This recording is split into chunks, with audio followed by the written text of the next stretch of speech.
धनंजय मुंडेंच्या माणसांनी एका गावच्या सरपंचाचा जीव घेतला, हत्या केली, हालहाल करून मारलं। त्या माणसाला 3 तासात जिवंत ठेवलं नाही। त्या धनंजय मुंडेंच्या सगळ्यात लाडक्या जवळच्या माणसाने त्या लोकांना आदेश दिले। त्या लोकांनी कशा पद्धतीने उचललं, कशा पद्धतीने मारलं, इथपासून कसं त्याला मारायचं, उचलून न्यायचं, कशी कंपन्यांकडून खंडणी गोळा करायची। 32 गुन्ह्याचा मालक आहे धनंजय मुंडेंचा राईट हँड, वाल्मिक कराड नाव त्यांचं।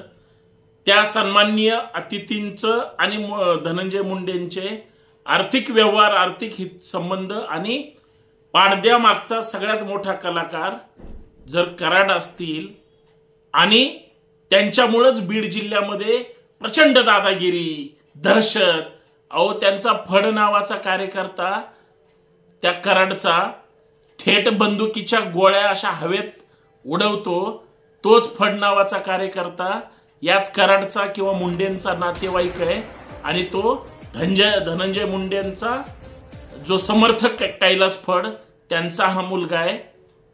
तो ओपन दहशत करतो। एवढंच काय, याच वाल्मिक कराडचा सक्का मावस भाऊ ज्याने याच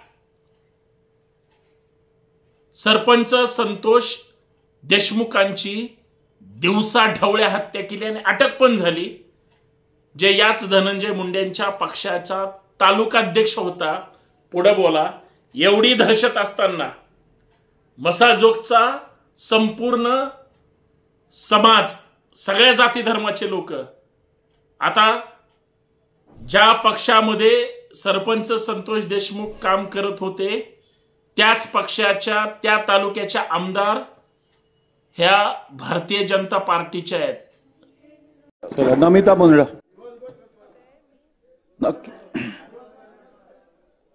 अध्यक्ष महोदय, हा जो प्रकरण झालं हे माझ्या मतदारसंघातलं प्रकरण आहे। बीड जिल्ह्यामध्ये केज मतदारसंघामधल्या मसाजोग गावाचा 2 वेळा सरपंच हा संतोष देशमुख होता। त्यांनी खूप चांगलं काम केलं, एकदम चांगला व्यक्ती होता आणि त्याला म्हणजे लोकप्रतिनिधी असून त्याला नॅशनल हायवेवरती त्याला पकडलं, त्याला गाडीत टाकलं, अपहरण केलं आणि अवघ्या 2-3 तासामध्ये त्याचा मृतदेह तिकडे रस्त्यावरती फेकण्यात आला।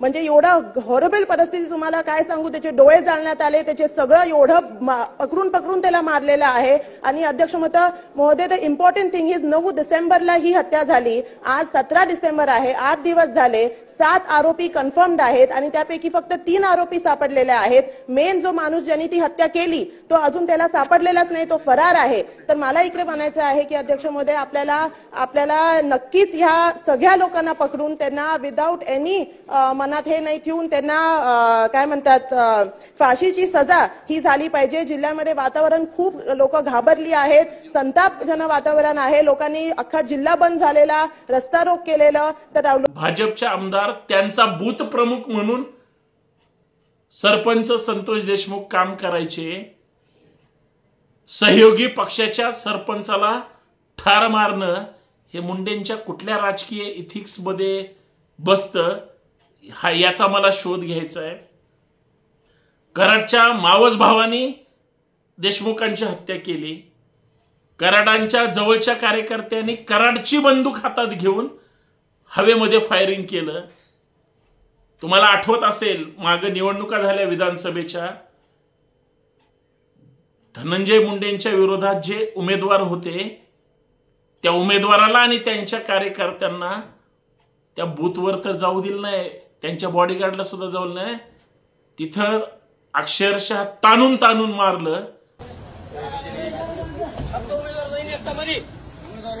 एकटा उमेदवार मी हे जायचं नाही, आता घेऊन काढणार उमेदवार सोडून जायचं नाही। माहिती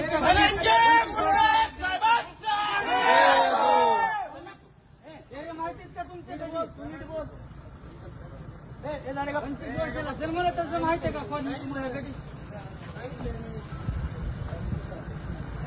माहिती आहे का ग्रामपंचायत कुठे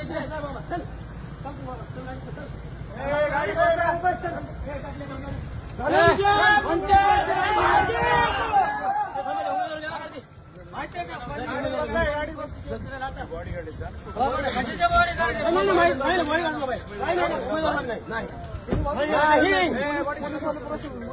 नाही पुरी हित शांत राह रे कशाला पोलीस माझ्या संग राहिला मग तुम्ही शांत राहा कुणालाच नाही बाया मध्ये बोला घेऊन राड मारायची कुठे बाई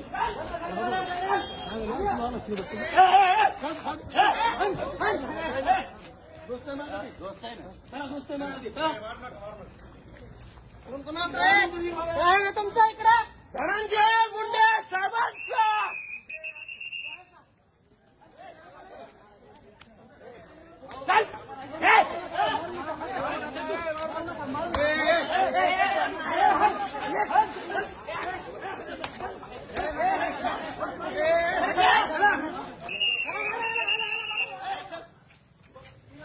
ज्या लोकांनी ताणून ताणून मारलं तेच सरपंच देशमुखांच्या खुनातले प्रमुख सस्पेक्ट आहेत, आरोपी आहेत.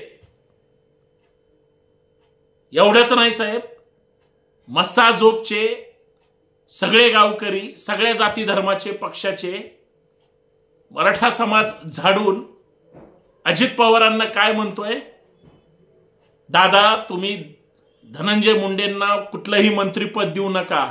तरी अजित पवारांनी धनंजय मुंडेंना मंत्रिपद बक्षीस म्हणून दिलं. तुम्ही चांगली लोकांची काळजी घेताय, तुमची लोक लोकांना उचलतायत, मारतायत, खून त्या ठिकाणी पाडतायत. तुम्ही चांगलं काम करताय, हे घ्या मंत्रिपदाचं बक्षीस तुम्हाला. लोकांनी या मुंडेंच्या सगळ्या दादागिरीचे, दहशतीचे, जातीपातीच्या पलीकडे जाऊन विचार करावं साहेब. एखाद्या माणसाला इतका अमानुष पद्धतीनं इतिहासात संभाजीराजेंना तो त्रास सहन करावा लागला, तसाच जवळपास त्या सरपंच संतोष देशमुखांनी भोगलाय. डोळे काढले, नख उपसली, अहो लय तुम्हाला कल्पना नाही सांगू शकत. ज्या लोकांनी मारलंय, धनंजय मुंडे चष्मा असा सरकून ठामपणे सांगतात, होय माझी सगळी लोक आहेत, माझे आणि त्या विष्णू चाटेचेही संबंध होते आणि वाल्मिक कराड सुद्धा माझा माणूस आहे, मी काही लपवत नाही. वाल्मिक कराडच्या सांगण्यावरून जर ह्या सगळ्या हत्या घडल्या असतील आणि बीडमध्ये लहान मोठे खंडणीपासून असल्या खुनापासून अत्यंत गंभीर स्वरूपाचे 32 गुन्हे आहेत, तरी पोलीस काहीच करत नाही. वाल्मिक कराड कुणाचा जावई आहे ज्याला वाचवलं जातंय? अजितदादांनी तरीही धनंजय मुंडे साहेबांना मंत्री केलं कॅबिनेट, जोक नाही. तेही अन्न आणि पुरवठा, गोरगरिबांच्या पोटावर नाचा काय नाचायचंय ते, त्यांना अन्नधान्य मिळेल की नाही इथपर्यंत दादांनी जर मोठं मन दाखवलं असेल, काय बोलायचं साहेब. गावकऱ्यांनी लेखी पत्र दिलंय, फोटो पाहिलाय तुम्ही, की बीडचं पालकमंत्री सुद्धा मुंडेंना करू नका, कुठल्याही मुंडेंना पालकमंत्री करू नका, दोन्हीही. तरी सुद्धा सत्ताधारी राज्यकर्ते करतील, सांगता येत नाही त्यांचं. मग हे बक्षीस आहे का त्यांना?